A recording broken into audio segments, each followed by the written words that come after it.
வணக்கம். Apollo computer education ஸ்ரீவில்லிபுத்தூர்லேருந்து பேசுகிறோம். So இப்போ +2 10th எழுதுகிற மாணவர்களுக்கு எல்லாருமே முதல்ல வாழ்த்துக்கள் தெரிவிச்சுக்கிறேன். உங்களோட இலக்குகளை நோக்கி பயணிக்கிறீங்க. ஸோ அது உங்களோட குறிக்கோளை நோக்கி பயணிக்கிறவங்க எல்லாருக்குமே மிகப்பெரிய வாழ்த்துக்கள். சக்ஸஸ் ஆகிறதுக்கு என்னோட வாழ்த்துக்கள் தெரிவிச்சுக்கிறோம். அது மட்டும் இல்லாமல் பார்த்தீங்கன்னா அந்த இலக்குகள்னு சொல்லி பார்க்குறப்போ ஒவ்வொரு ஆளுக்கும் ஒவ்வொரு எய்ம் இருக்கும். எக்ஸாம்பிள் பார்த்தீங்கன்னா +2 ஸ்டூடெண்ட் எல்லாமே டாக்டரு, இன்ஜினியர்ஸு. ஸோ ஒரு சில பேர் பார்த்தீங்கன்னா டிகிரி ஓரியன்டாக இதெல்லாம் படிக்கிறதுக்காக அப்ளை பண்ணியிருப்பீங்க. அந்த மாதிரி நீங்கள் எந்த துறையில் போகிற மாதிரி பிளான் இருந்தாலும் ஸோ ரொம்ப முக்கியமான ஒரு துறை அப்படின்னு பார்த்தீங்கன்னா கம்ப்யூட்டர் தாங்க.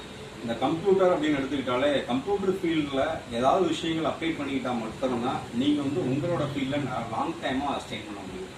ஸோ இந்த கம்ப்யூட்டர் துறைன்னு எடுத்துக்கிட்டாலே பார்த்தீங்கன்னா சாஃப்ட்வேர்னு ஒரு ஃபீல்டு இருக்குது, மல்டிமீடியா அப்படின்னு ஒரு ஃபீல்டு இருக்குது, ஹார்ட்வேர் அப்படின்னு ஒரு ஃபீல்டு இருக்குது.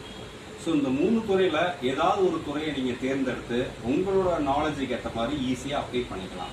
ஸோ ஆனால் நீங்கள் எந்த ஃபீல்டு போனாலும் முக்கியமானது என்னென்னா கம்ப்யூட்டர் இல்லாமல் எதுவுமே இல்லை. அதை மட்டும் ரொம்ப மனசில் தெளிவாக தெரிஞ்சு வச்சுக்கோங்க. அது மட்டும் இல்லாமல் பார்த்தீங்கன்னா எக்ஸாம்பிள் இருக்கிற ஸ்டூடெண்ட்ஸ்க்கு இன்னும் நிறைய எய்ம் பண்ணுங்க, மார்க் ஸ்கோர் பண்ணுறதுக்காக நம்ம அப்போலோ கம்ப்யூட்டர் எஜுகேஷன் ஸ்ரீவில்லிபுத்தூர் வாழ்த்துக்கள் தெரிவிச்சுக்கோங்க. தேங்க்யூ.